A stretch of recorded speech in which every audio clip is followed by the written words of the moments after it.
Dear student, आज अपना जो इंपॉर्टेंट टॉपिक था वो पपाया के बारे में हमने बता दिया था। आज अपन बात करने वाले हैं मैंगो के, बाद में हमने पपाया बता दिया। बनाना के बारे में अपन बात करने वाले। पोमोलॉजी चल रही थी, पोमोलॉजी में फ्रूट्स अपन पढ़ रहे थे, जिसमें मैंगो अपन ने कंप्लीट कर लिया, उसके बाद में पपाया अपन ने कंप्लीट कर लिया। अब अपन में बनाना के बारे में अपन क्या करने वाले, बात करने वाले हैं। और आज का जो टॉपिक है हमारा बहुत इंपॉर्टेंट टॉपिक है, यानी कि इसके बारे में बात करेंगे। किसके बारे में? केला के बारे में। और केला क्या है? बनाना है। कौन सा है? बनाना, जिसको अपन क्या कहते हैं? बनाना बोलते हैं। क्या बोलते हैं? बनाना। और ये जो बनाना है इसके बारे में अपन क्या करने वाले, डिस्कस करने वाले हैं। बनाना के बारे में अपन क्या करने वाले हैं, डिस्कस करने वाले हैं। सबसे पहले इसका क्लासिफिकेशन पढ़ेंगे। इसका क्या पढ़ेंगे? क्लासिफिकेशन पढ़ेंगे। और सबसे इंपॉर्टेंट बात क्या है इसकी? क्लासिफिकेशन की। किसकी है? क्लासिफिकेशन की है। और क्लासिफिकेशन भी क्या होता है? इंपॉर्टेंट होता है, तो ध्यान रखना है इसका क्लासिफिकेशन क्या है। सबसे पहले अपन देखेंगे वानस्पतिक नाम। देखिए मूसा पेराडिसी का, इसका जो वानस्पतिक नाम है इसके बारे में अपन बात करेंगे, यानी कि बोटनिकल नाम के बारे में अपन बात करें तो इसका बोटनिकल नाम होता है मूसा पेराडिसी का। क्या होता है? मूसा पेराडिसी का। मूसा पेराडिसी का इसका क्या नाम होता है? बोटनिकल नेम होता है। उसके बाद में इसकी फैमिली के बारे में बात करें तो म्यूजेसी इसकी फैमिली होती है। फैमिली के बारे में अर्थात कुल के बारे में बात करें तो कुल की जो फैमिली होती है म्यूजेसी होती है। कौन सी होती है? म्यूजेसी होती है। तो ये चीज आपको पता होनी चाहिए। उसके बाद में इसमें गुणसूत्रों की संख्या के बारे में बात करें या उत्पत्ति के बारे में बात करें, किसके बारे में बात करें? उत्पत्ति के बारे में बात करें तो बनाना की उत्पत्ति जो होती है वो कहां पर होती है? बनाना की उत्पत्ति भारत माना जाता है। और कागजी, नींबू, फालसा और जामुन की उत्पत्ति भी क्या है? भारत है। तो यदि आपको ओरिजिन के बारे में पूछा जाए बनाना के बारे में तो भारत इसकी उत्पत्ति है। उसके बाद में कागजी, नींबू, फालसा और जामुन की उत्पत्ति भी क्या है? भारत है। तो उत्पत्ति क्या है? यहां पर उत्पत्ति के बारे में बात करें तो उत्पत्ति कौन सी है? भारत है। और आपको मैं बता देता हूं इसमें जो पुष्पक्रम है, पुष्पक्रम के बारे में अपन बात करें, किसके बारे में बात करें? पुष्पक्रम के बारे में अपन बात करें तो जो इसका पुष्पक्रम होता है उसे क्या कहते हैं? स्पेडिक्स प्रकार का कहते हैं। स्पेडिक्स प्रकार का इसका पुष्पक्रम होता है। कैसा होता है? स्पेडिक्स प्रकार का। स्पेडिक्स प्रकार का इसमें क्या होता है? पुष्पक्रम होता है। और मक्का, नारियल, केला और खजूर, खजूर में भी स्पेडिक्स प्रकार का होता है। बनाना में स्पेडिक्स प्रकार का और नारियल में भी स्पेडिक्स प्रकार का इसमें पुष्पक्रम होता है। तो ये सारी चीजें आपको पता होना चाहिए।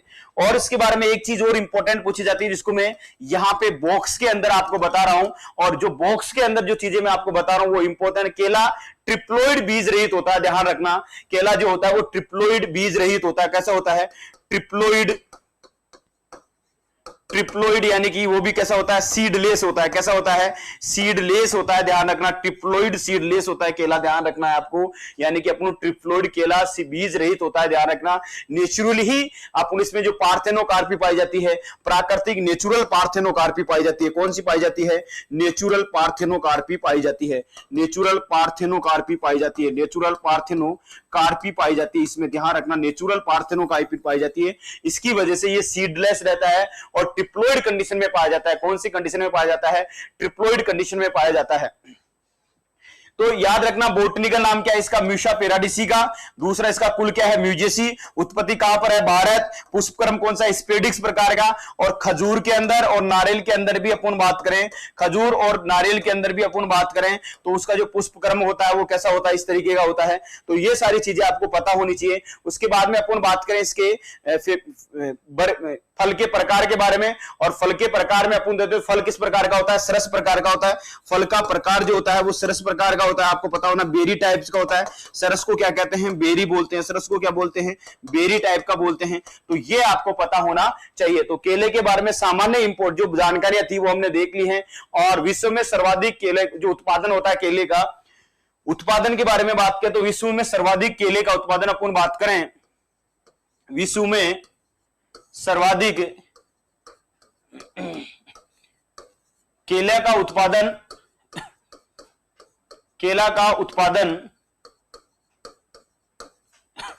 कहां पर होता है? सर्वाधिक केले का उत्पादन विश्व में सबसे सर्वाधिक केले का उत्पादन कहां पर होता है? भारत में। आपको क्या याद रखना है? भारत में होता है। यह आपको याद रखना है।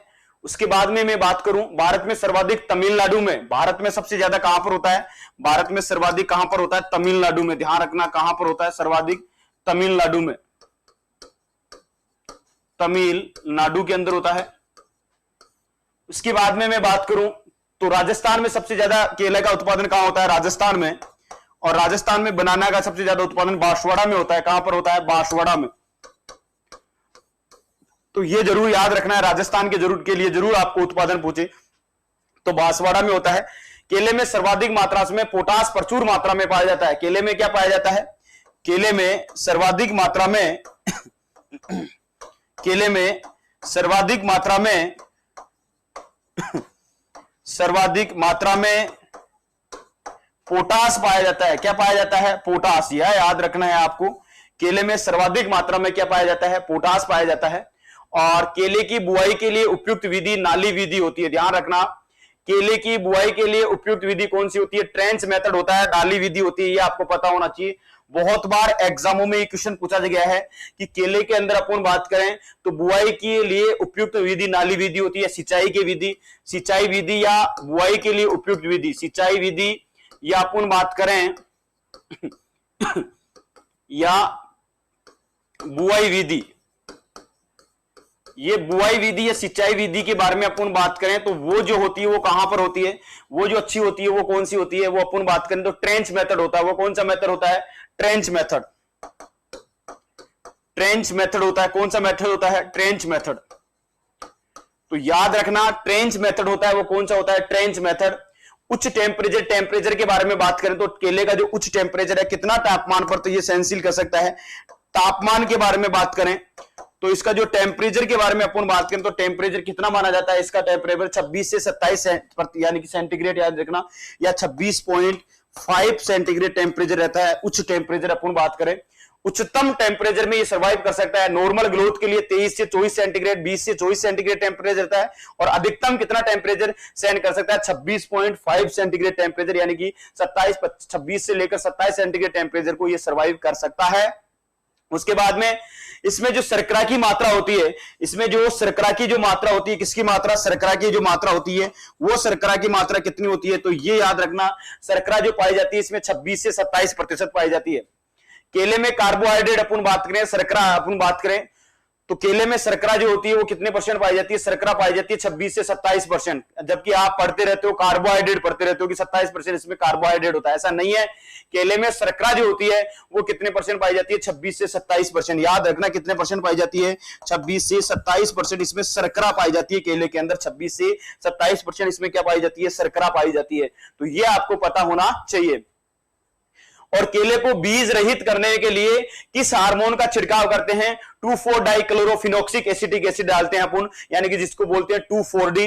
25 ppm इसमें मात्रा लेते हैं, जो केले को बीज रहित करने के लिए क्या रहता है? उपयोगी रहता है। यदि अपन नेचुरल वो बीज रहित रहता है, लेकिन आर्टिफिशियल हमारे को और बीज रहित करना है तो इसमें किस हार्मोन? ऑक्सिन हार्मोन का प्रकार काम में लेते हैं। और कौन सा ऑक्सिन लेते हैं? 2,4-D लेते हैं। कौन सा लेते हैं? 2,4-D लेते हैं। तो यदि आपको पूछे कि केले को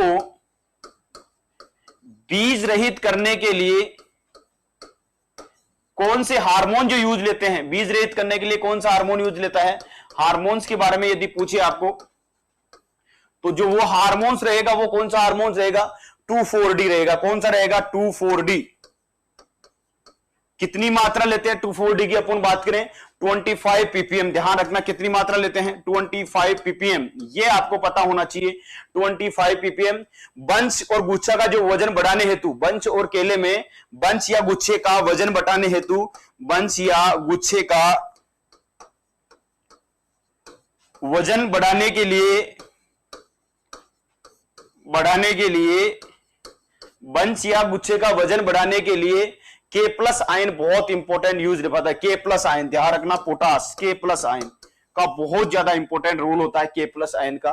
बंच का या गुच्छे का वजन बढ़ाने हेतु KH2PO4 यानी कि पोटास युक्त जो अपन मूरक देते हैं वो देना चाहिए। ये आपको पता होना चाहिए।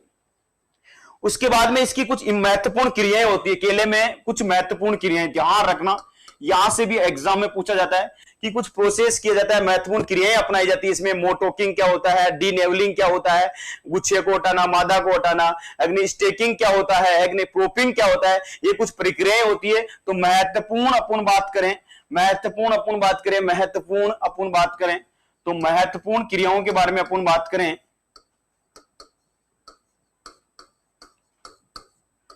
और महत्वपूर्ण क्रियाएं कौन सी हैं? सबसे पहले अपन बात करें महत्वपूर्ण क्रियाओं के बारे में, अपन बात करें, और वो जो है डीनेवलिंग,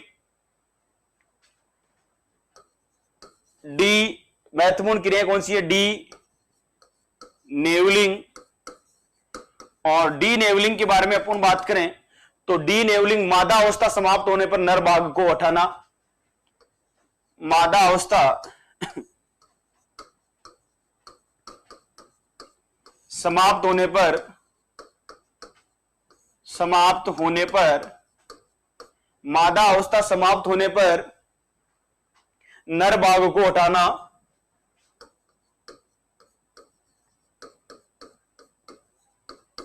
नर भाग को हटाना। एक तो यह है डी नेवलिंग। उसके बाद में यानी कि मादा अवस्था समाप्त हो गई, उसमें नर भाग को हटा देते हैं। और ये जो मादा अवस्था होती है, इस मादा अवस्था समाप्त होने के बाद में फीमेल जो अवस्था होती है वो समाप्त होने के बाद में नर भाग को हटा दिया जाता है, नर भाग को। उसे डी नेवलिंग बोलते हैं। उसे क्या बोलते हैं? डी नेवलिंग बोलते हैं। डी सकरिंग 45 दिन बाद में सकर्स को हटाना। एक इस तरीके से केले में सकर्स निकलते हैं। क्या निकलते हैं? सकर्स निकलते हैं। और सकर्स निकलने के 45 दिन बाद में 45 दिन के बाद में सकर्स को हटाना क्या कहलाता है? सकर्स को हटाना क्या कहलाता है? वो कहलाता है डी सकरिंग कहलाता है। क्या कहलाता है? D suckering.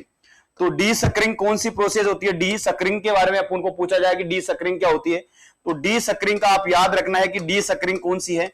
तो डी सकरिंग में आपको ध्यान रखना है कि 45 दिन के बाद में सकर्स को हटाना। कितने दिन के बाद में? 45 दिन के बाद में सकर्स को हटाना क्या कहलाता है? डी सकरिंग कहलाता है। क्या कहलाता है? डी सकरिंग कहलाता है। उसके बाद में एक और ये डी नेवलिंग होगी, डी सकरिंग होगी दूसरी। उसके बाद में तीसरे नंबर की अपन देखें प्रक्रिया, और तीसरे नंबर की जो होती है वो होती है मेटोकिंग। मेटाकिंग जो होती है, मेटाकिंग जो होती है वो कौन सी होती है? अपन बात करें तुड़ाई के पश्चात पेड़ों को हटाना। तुड़ाई करने के बाद में वहां से पेड़ों को हटाना, यानी कि 45 सेंटीमीटर 60 सेंटीमीटर काट देना। तुड़ाई कर ली, और तुड़ाई के बाद में, क्योंकि केले में वर्ष में एक बार ही फल लगता है, केला अपने जीवन काल में एक बार ही फल देता है। याद रखना, केला अपने जीवन काल में केवल एक ही बार फल देता है। और उसमें मेटोकिंग करते हैं। तुड़ाई कर ली अपन ने पेड़ से, तो फिर उन पेड़ों को हटा दिया जाता है वहां से, क्योंकि वहां पर फल नहीं लगेंगे, वो पेड़ खड़े हुए हैं, कोई मतलब नहीं है। तो वहां से हटाना क्या कहलाता है? मेटोकिंग कहलाता है। क्या कहलाता है? मेटोकिंग। तो तुड़ाई के बाद में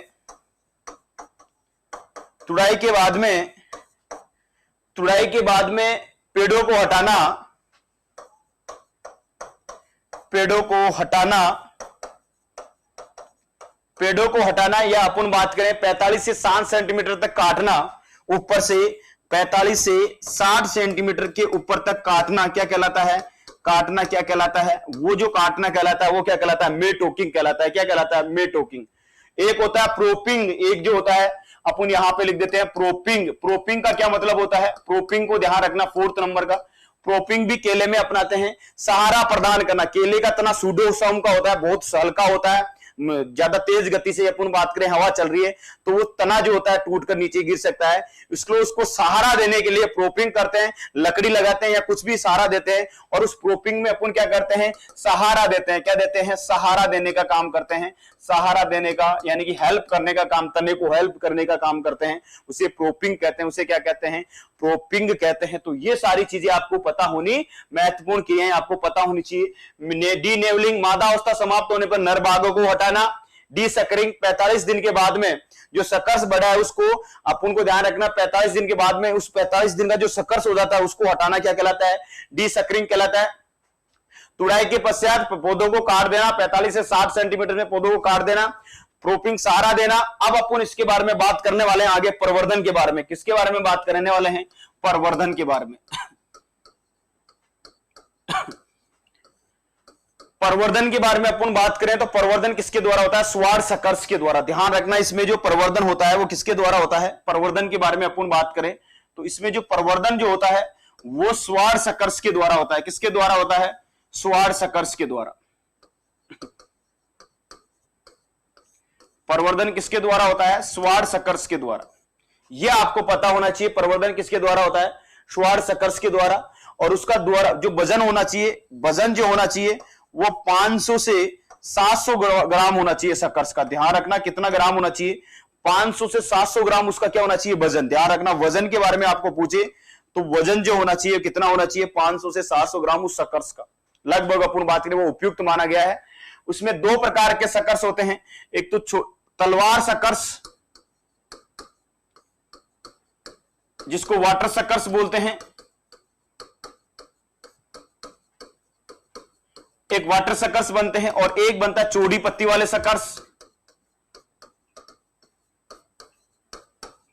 चौड़ी पत्ती वाले सकर्स जिसको श्वार्ट सकर्स बोलते हैं, क्या बोलते हैं, श्वार्ट सकर्स। और राजस्थान में अपन बात करें श्वार्ट शक्कर सबसे ज्यादा ली जाती है, जिसका वजन अपन बात करें जो चौड़ी पत्ती वाले शक्कर्स होते हैं वो सबसे, जो चौड़ी पत्ती वाले जो होते हैं स्पाइडिक्स टाइप के, उनका जो वजन माना जाता है, उपयुक्त वजन माना जाता है 500 से 700 ग्राम प्रति, 500 से 700 ग्राम वजन होना चाहिए। जो 45 दिन के बाद में जो शक्कर्स ले रहे हैं उसका वजन अपन के लगभग आधा किला से 500 से 700 ग्राम के आसपास होना चाहिए। इसके बाद में इसमें प्रवर्धन के बाद में दूसरा पॉइंट आता है इसकी ज्यामिति के बारे में अपन बात करने वाले हैं। ज्यामिति के बारे में, किसके बारे में, ज्यामिति के बारे में, स्पेसिंग के बारे में। स्पेसिंग के बारे में भी यहां से केले से क्वेश्चन पूछा जाता है। केले को 3 इंटू 3 मीटर स्क्वायर की दूरी पर आईसीआर के अकॉर्डिंग, नॉर्मल अपन बात करें 3 इंटू 3 मीटर स्क्वायर, और अपन बात करें अक्रॉसिंग टू आईसीआर के अनुसार अपन बात करें तो 2 इंटू 2 मीटर स्क्वायर। आईसीआर की ये तो नॉर्मल हो गई, और यदि अपन को आईसीआर के अनुसार देखा जाए, आईसीआर के अनुसार इसकी जो स्पेसिंग देखी जाए वो स्पेसिंग कितनी रखी जाती है आईसीआर के द्वारा, तो वो रखी जाती है 2 इंटू 2 मीटर स्क्वायर। ये और नॉर्मल अपन देखे तो पढ़ रहे हैं ज्यामिति कितनी रखनी चाहिए, 3 इंटू 3 मीटर स्क्वायर। और हाई डेंसिटी प्लांटिंग के लिए वर्तमान में, हाई डेंसिटी प्लांटिंग के लिए यानी कि वर्तमान में अपन बात करें, यानी कि इस समय अपन बात करें तो इस समय देखो यहां पे नोट करके एक लाइन लिख रहा हूं, हाई डेंसिटी प्लांटिंग के लिए, हाई डेंसिटी प्लांटिंग के लिए, सघन बॉन्ड रुपाई के लिए, डेंसिटी यानी कि हाई यानी कि सघन रोपण बुआई के लिए, सघन रोपण बुआई के लिए अपन इसकी जो रखते हैं वो रखते हैं, जो प्लांट से प्लांट की दूरी जो रखते हैं, स्पेसिंग जो रखते हैं 1.5 इंटू 1.25 मीटर स्क्वायर रखते हैं। ये आपको पता होना चाहिए, ये क्या होना चाहिए, पता होना चाहिए। उसके बाद में हाई डेंसिटी प्लांटिंग में एक घातक बीमारी लगती है जिसको फिंगर टिप होता है। केले में फिंगर टिप होती है, ध्यान रखना, फिंगर टिप डिजीज होती है। केले में एक बीमारी होती है जिसको बोला जाता है फिंगर टिप रोग होता है, ध्यान रखना, फिंगर टिप रोग।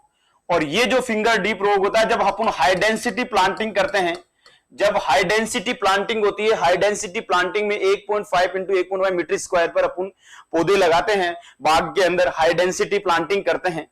जब केले को हम सघन बॉन्ड रुपाई करते हैं तो उस स्थिति में वहां पे एक घातक बीमारी लगती है, क्या लगती है, घातक बीमारी लगती है। उस घातक बीमारी को अपन क्या कहते हैं, फिंगर टिप बोलते हैं। क्या बोलते हैं, फिंगर टिप। तो ये भी एग्जाम में पूछे जाने वाला बहुत इंपॉर्टेंट क्वेश्चन है कि फिंगर टिप डिजीज जो लगती है वो कौन सी फ्रूट्स के अंदर लगती है, और आपको पता होना चाहिए बनाना के अंदर। और बनाना में अपन बात करें, जब अपन हाई डेंसिटी प्लांटिंग के बारे में अपन बात करें, हाई डेंसिटी प्लांटिंग अपन लगाते हैं तो फिंगर टिप होता है। यानी कि फिंगर टिप का मतलब होता है जब फ्रूट होते हैं बिल्कुल फिंगर टाइप के लगते हैं। कैसे लगते हैं, जो लगते हैं वो बिल्कुल छोटे लगते हैं, फिंगर टाइप के होते हैं, वो फिंगर टाइप टिप डिजीज जिसको बोलते हैं। जब अपन पास लगा देते हैं तो ये एक प्रकार से क्या होता है, रोग होता है। उसके बाद में इसकी जो इंपॉर्टेंट बातें हैं वो वेराइटीज के रिलेटेड क्वेश्चन जरूर यहां से पूछा जाता है। वेराइटीज से रिलेटेड इसमें एग्जाम में क्वेश्चन पूछा जाता है, तो वो आपको पता होना चाहिए कि वेराइटीज से रिलेटेड किस्में कौन सी हैं। किस्मों के बारे में अपन बात करें तो इसकी जो किस्में हैं वो कौन सी हैं, और किस्मों के बारे में अपन बात करें तो ये एग्जाम में किस्में जरूर पूछी जाती है। ध्यान रखना, एग्जाम में वेराइटीज जरूर पूछी जाती है, और वो वेराइटीज के बारे में अपन क्या करने वाले हैं, बात करने वाले हैं। केले में जो वेराइटी ड्वार्फ कैवेंडिश वेराइटी है, ध्यान रखना, एक एक वेराइटी के बारे में यहां पे अपन 2 कॉलम की तरह पढ़ लेते हैं वेराइटीज को। तो अपन पहली वेराइटी पढ़ लेते हैं ड्वार्फ कैवेंडिश। कौन सी पढ़ लेते हैं, ड्वार्फ कैवेंडिश। और ड्वार्फ कैवेंडिश की जो अपन जीनोम देखते हैं, जीनोम अपन इस तरीके से देखते हैं, और जीनोम इस तरीके से ये देखते हैं, इस तरीके के जीनोम से ये तैयार होती है, एक ही जीनोम से तैयार होती है, ये ध्यान रखना, ड्वार्फ कैवेंडिश। और इसका ध्यान रखना, एक चीज मैं आपको बता देता हूं, बसराई बोलते हैं इसको। क्या नाम, दूसरा इसका नाम है बसराई। बसराई इसका दूसरा नाम है, याद रख लेना, इसका ड्वार्फ कैवेंडी का दूसरा नाम बसराई है। और अधिक उत्पादन के लिए ध्यान रखना, ये किसका कैरेक्टरिस्टिक्स अपन बात करें तो अधिक उत्पादन के लिए, किसके लिए, अधिक उत्पादन के लिए, ये आपको पता होना चाहिए, अधिक उत्पादन के लिए केले की कौन सी वैरायटी उपयुक्त होती है। उसके बाद में नरेंद्रेन जो होती है, नरेंद्रेन के बारे में अपन बात करें, किसके बारे में बात करें, नरेंद्रेन के बारे में बात करें तो ये नरेंद्रेन वैरायटी जो है केले की चिप्स बनाने में काम में आती है, जो चिप्स बनते हैं वो चिप्स बनाने के लिए काम में आती है, तो चिप्स बनाने में काम में आती है, ये याद रखना, चिप्स बनाने में। उसके बाद में दूसरी वैरायटी, जो तीसरी वैरायटी है रोबस्टा है, कौन सी है, रोबस्टा है। और रोबस्टा के बारे में भी आपने सुना होगा, रोबस्टा जो है वो, रोबस्टा के बारे में आपने सुना होगा। रोबस्टा जो होती है वो बीमारी जो, सॉरी, वो जो वैरायटी जो होती है वो भी एक अपन बात करें बनाना की वैरायटी है। हिल बनाना अपन जेली बनाने हेतु, हिल बनाना जो होता है, हिल बनाना एक वैरायटी और है जिसको अपन बोलते हैं हिल बनाना। हिल बनाना जो होती है ये भी एक वैरायटी है और इससे क्या बनाई जाती है, जेली बनाई जाती है। क्या बनाई जाती है, जेली। याद रखना, हिल बनाना वैरायटी से क्या बनाई जाती है, जेली बनाई जाती है। मोनथन, अमृत सागर, एक और वैरायटी का आपको याद रखना है, मोनथन, और एक वैरायटी और है अमृत सागर। ये सारी वैरायटी किसकी है, केले की वैरायटी है, आपको पता होना चाहिए। लेडी फिंगर डिप्लॉयड वैरायटी है, आपको पता होना चाहिए, बहुत इंपॉर्टेंट है, ध्यान रखना। लेडी फिंगर, लेडी फिंगर जो वैरायटी है वो डिप्लॉयड वैरायटी है। टेट्राप्लॉयड नेचर का होता है केला, बीज रहित टेट्राप्लॉयड होता है, लेकिन डिप्लॉयड वैरायटी के बारे में यदि आपको पूछे तो याद रखना डिप्लॉयड वैरायटी कौन सी है, लेडी फिंगर है, डिप्लॉयड वैरायटी। ये कौन सी वैरायटी है, डिप्लॉयड वैरायटी। उसके बाद में अपन बात करें राजपुरी कोल्ड रेसिस्टेंट, याद रखना कौन सी है, एक है राजपुरी, और राजपुरी कैसी है, कोल्ड रेसिस्टेंट है, कैसी है, कोल्ड रेसिस्टेंट है, याद रखना राजपुरी कौन सी है, कोल्ड रेसिस्टेंट है। उसके बाद में दूसरी वैरायटीज जो और हैं एक साथ ही बता देता, क्लू टेपाराइड, क्लू टेपाराइड, क्लू टेपाराइड, क्लू टेपाराइड जो है वो किसकी वैरायटी है, प्राकृतिक संकरण के द्वारा तैयार वैरायटी है, नेचुरल संकरण के द्वारा, नेचुरल हाइब्रिडाइजेशन के द्वारा तैयार किस्म है क्लू टेपाराइड, टेपाराइड। उसके बाद में गोल्ड फिगर, गोल्ड फिगर जो है, गोल्ड फिगर जो होता है, गोल्ड चमकदार गोल्ड फिगर जो होता है वो कौन सी वैरायटी है, चंपा हरिहाल। गोल्ड फिगर जो होता है वो अपन बात करें तो वो कौन सी है, चंपा, चंपा वैरायटी है। गोल्ड फिगर जिसका होता है वो जो वैरायटी है वो कौन सी है, चंपा, आपको बताना है ये गोल्ड फिगर वाली। और एक हरिहाल, ये कौन सी है, हरिहाल। उसके बाद में अपन बात करने वाले हैं, उसके बाद में मोटा पुवन, मोटा पुवन। और मोटा पुवन वैरायटी कौन सी है, उत्परिवर्तित किस्म है, ध्यान रखना कौन सी किस्म है, उत्परिवर्तित, उत्परिवर्तित किस्म है मोटा पुवन। उसके बाद में एक संकर वैरायटी जो है, संकर CO1, ये क्या है, CO1 वैरायटी कौन सी है, संकर किस्म है। उसके बाद में अपन बात करें पुवन, बहुत इंपॉर्टेंट पूछा जाता है, ध्यान रखना, डबल स्टार लगा रहा हूं इस वैरायटी के। पुवन जो वैरायटी है, ये पुवन वैरायटी जो पन्नामा विल्ट के प्रतिरोधी किस्म है, किसके प्रतिरोधी किस्म है, पन्नामा विल्ट के प्रतिरोधी किस्म है, ये आपको पता होना चाहिए। तो ये सारी चीजें मैंने आपको बता दी हैं। वेराइटीज में मैंने ड्वार्फ कैवेंडी जो सिंगल जीनोम से तैयार की है, A बसराई इसको बोलते हैं, अधिक उत्पादन के लिए, चिप्स बनाने के लिए नरेंद्र, रोबस्टा, हिल बनाने के लिए हिल बनाना, जेली बनाने के लिए मानथोन, अमृत सागर, राजपुरी कोल्ड रेसिस्टेंट वेरायटी, लेंडी फिगर डिप्लॉयड वेरायटी है, डिप्लॉयड वेरायटी है। और उसके बाद में क्लू टेप्राइड वेरायटी नेचुरल संकर द्वारा तैयार, गोल्ड फिगर वाली वेरायटी चंपा और हरिहाल है, मोटा पुवन उत्परिवर्तित किस्म है, CO1 संकर किस्म है, पुवन पनामा विल्ट प्रतिरोधी किस्म है। पुअन किसकी है? पनामा विल्ट प्रतिरोधी किस्म है। तो ये जितनी भी इंपॉर्टेंट वेराइटियाज हैं, इससे रिलेटेड वेराइटी ही आपके एग्जाम में पूछी जाएगी। तो आपको पता होना चाहिए, मैंने आपको इंपॉर्टेंट वेराइटीज के बारे में बता दिया अच्छे से, आपको अच्छे से समझ में आ गया होगा।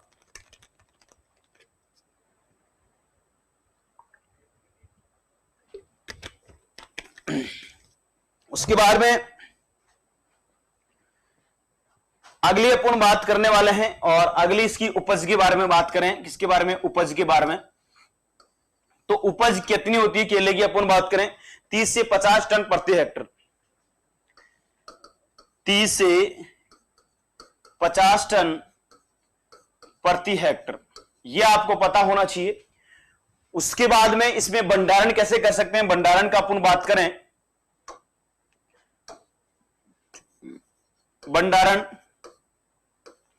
और जो भंडारण कर सकते हैं वो भंडारण 12 से 15 सेंटीग्रेड टेम्परेचर पर। कितना? 12 से 15 सेंटीग्रेड टेम्परेचर पर। और आर्द्रता कितनी होती है उसमें? नमी, नमी के बारे में अपन बात करें, नमी कितनी होनी चाहिए उसमें, और नमी के बारे में अपन बात करें तो 85 से 95%। कितनी होती है? 85 से 95% उसमें क्या रहती है? नमी रहती है। तो ये सारी चीजें आपको पता होना चाहिए। अब इसके रोग के बारे में अपन बात करें, इंसेक्ट के बारे में, पनामा विल्ट जो लगती है, फ्यूजेरियम ऑक्सीस्पोरम इसमें जो लगता है, स्यूडोस्पोरियम जो है एक तो लगता है रोग, इसका रोग कारक भी मैं बता देता हूं, कवक के द्वारा होता है। पनामा विल्ट लगती है इसमें कवक के द्वारा। फ्यूजेरियम ऑक्सीस्पोरियम कवक होता है शायद, ये मुझे पता होगा, फ्यूजेरियम ऑक्सीस्पोरियम। एक बार फिर भी मैं आपको रोग एक सारणी के माध्यम से पढ़ाऊंगा, तो वह वहां पे आपको मैं क्लियर करवा दूंगा। उसके बाद में सिंगाटोक डिजीज लगती है इसमें, सिंगाटोक डिजीज लगती है, सिंगाटोक रोग, यह भी कवक की वजह से लगता है। बंसी टॉप ऑफ बनाना, बंसी टॉप ऑफ बनाना, यह वायरस के द्वारा लगता है। वायरस कौन सा होता है इसमें? BSTV, BSTV वायरस लगता है। और इस वायरस को फैलाने का काम कौन करता है? पेंटालोमिया, पेंटालोमिया निग्रावोसा, पेंटालोमिया निग्रावोसा, ये इसमें वाहक का काम करता है, जिसको अपन बोलते हैं एफिड बोलते हैं। क्या बोलते हैं? एफिड। और इसके परीक्षण के लिए एक टेस्ट किया जाता है, बंसी टॉप बनाना में परीक्षण के लिए एक टेस्ट, इस वायरस का परीक्षण के लिए एक टेस्ट किया जाता है, जिसे टेट्राजोलियम टेस्ट कहते हैं। टेट्राजोलियम, ये एग्जाम में बहुत बार पूछा गया है, टेट्राजोलियम टेस्ट बोलते हैं इसको। क्या बोलते हैं? टेट्राजोलियम टेस्ट बोलते हैं। तो ये एग्जाम में बहुत बार पूछा गया है कि बंसी टॉप डिजीज का पता लगाने के लिए कौन सा टेस्ट करते हैं, और आपको पता होना चाहिए वो टेट्राजोलियम टेस्ट करते हैं। कौन सा टेस्ट करते हैं? टेट्राजोलियम टेस्ट करते हैं। तो ये सारी चीजें आपको पता होनी चाहिए। तो बनाना के बारे में मैंने स्टेप बाय स्टेप आपको बता दिया है, बनाना के बारे में मैंने आपको डिटेल से बता दिया है कि किस तरीके से अपन बात करें, पनामा विल्ट कैसे होता है, सिंगाटोक रोग कैसे होता है। और भी मैं आपको बता दिया था मैंने कि जो भी फ्रूट्स होंगे उनको मैं आपको, जितने भी रोग होंगे उनको आपको एक टेबल फॉर्म के बाद में, इंसेक्ट, इसके फिजियोलॉजिकल डिसऑर्डर, इनको मैं आपको एक टेबल फॉर्म में बता दूंगा। किस फॉर्म में बता दूंगा? टेबल फॉर्म में। तो ये सारी चीजों के बारे में मैंने आपको बता दिया है कि बंसी टॉप ऑफ बनाना किसके द्वारा होता है? वायरस के द्वारा होता है। किसके द्वारा होता है? वायरस के द्वारा। और बंसी टॉप स्ट्रेंड जो इसमें होता है BSTV वायरस होता है। और इसमें वेक्टर का काम कौन करता है? वेक्टर का काम अपन बात करें, इसमें जो वेक्टर का काम करता है, वेक्टर का जो काम करता है वो वेक्टर कौन काम करता है? उसमें पेंटोलोमिया निग्रोवोसा करता है। कौन करता है? पेंटोलोमिया निग्रोवोसा करता है, जो वेक्टर का काम करता है। और उसके बाद में इसके जानकारी के लिए, इसका पता लगाने के लिए टेट्राजोलियम टेस्ट करते हैं। इसका पता लगाने के लिए क्या करते हैं? टेट्राजोलियम टेस्ट करते हैं। तो इस तरीके से मैंने आपको क्या बता दिया, बनाना के बारे में आपको कंप्लीट मैंने एक बार आप में वापस रिवाइज कर देते हैं। देखो, बनाना के बारे में ये सारी चीजें मैंने आपको अच्छे से बता दी है। केला आज हमारा टॉपिक लिया था, उसका मैंने सिंपली क्लासिफिकेशन पढ़ा दिया, आपको कुल बता दी, उत्पत्ति बता दिया, पुष्पक्रम बता दिया, फल का प्रकार मैंने आपको अच्छे से बता दिया। उसके बाद में नेक्स्ट चीज मैंने आपको क्या बता दी, इसके उत्पादन से संबंधित और सामान्य जानकारी या टेम्परेचर से संबंधित सारी चीजें मैंने आपको अच्छे से बता दी। उसके बाद में मैंने आपको क्या बता दिया, केले में बीज रहित हार्मोन जो करता है 2,4-D करता है, वंश गुच्छे के लिए वजन जो बढ़ाने के लिए K+ आयन की क्या होती है, आवश्यकता होती है। ये सारी चीजें मैंने आपको अच्छे से बता दी हैं। उसके बाद में इसमें जो महत्वपूर्ण क्रियाएं होती है, केले में सबसे ज्यादा यहां से ही क्वेश्चन पूछा जाता है, इसकी महत्वपूर्ण क्रियाओं से ही क्या पूछा जाता है, क्वेश्चन पूछा जाता है। उसमें डी नेवलिंग बता दी, डी सक्रिंग बता दी, मेटाटोकिंग बता दी, प्रोपिंग आपको मैंने बता दी। उसके बाद में मैंने आपको बता दिया ये सारी स्पेसिंग के बारे में, प्रवर्धन के बारे में, ज्यामिति के बारे में, तलवार शक्कर, सोडी पत्ती वाला शक्कर, स्वार शक्कर जो होता है उसके बारे में बता दिया। स्वार शक्कर का वजन लेते हैं 500 से 70 ग्राम, सबसे उपयुक्त होता है। हाई डेंसिटी प्लांटिंग के लिए ये स्पेसिंग मैंने आपको बता दी, आईसीआर के अकॉर्डिंग मैंने आपको स्पेसिंग बता दी। और ये सारी इसमें जो हाई डेंसिटी प्लांटिंग लगते हैं उसे फिंगर टिप डिजीज लगती है, आपको पता होना चाहिए। उसके बाद में आपको नेक्स्ट बात करें, इसकी किस्में जितनी भी वेराइटीज हैं, वेराइटीज से रिलेटेड सारा मैंने आपको बता दिया है। और उसके बाद में इसके रोग से संबंधित, इसके भंडारण से संबंधित क्वेश्चन पूछा जाता है। 12 से 15 सेंटीग्रेड टेम्परेचर, नमी 85 से 95% होती है, 30 से 50 टन प्रति हेक्टेयर केला अपन को क्या होता है, मिलता है। तो ये सारी चीजें मैंने आपको बता दी। फिर लास्ट में मैंने आपको डिजीज से, इंपोर्टेंट डिजीज के पन्नामा विल्ट, सिंगाटोक डिजीज, बंचिटोक वायरस, ये 3 इंपोर्टेंट डिजीज लगती है। और इसका टेट्राजोलियम टेस्ट, इसके बारे में मैंने आपको बता दिया है। तो आई होप कि आपको पूरा बनाना आपको अच्छे से समझ में आ गया होगा। अपन अब नेक्स्ट जो अपन पढ़ने वाले हैं उसके बाद में अपन सिट्रस वर्ग के फल पढ़ने वाले हैं। केले के बाद में पपाया मैंने आपको बता दिया है, केला मैं आपको बता दिया, मैंगो, 3 फ्रूट्स आपके कंप्लीट कर दिए। लगभग 5 फ्रूट्स और आपके और हैं जो लगभग 3-4 क्लासों में कंप्लीट हो जाएंगे। उसके बाद में उसके रोग और उसके फिजियोलॉजिकल डिसऑर्डर 2 क्लास में कंप्लीट हो जाएंगे। उसके बाद में अपन वेजिटेबल साइंस के ऊपर चलेंगे और जितनी भी वेजिटेबल्स हैं उसके बारे में अपन डिस्कस करेंगे, फ्लोरिकल्चर के बारे में डिस्कस करेंगे। तो आई होप कि आपको अच्छे से समझ में आ गया। अब अपन बात करेंगे नेक्स्ट क्लास में। धन्यवाद।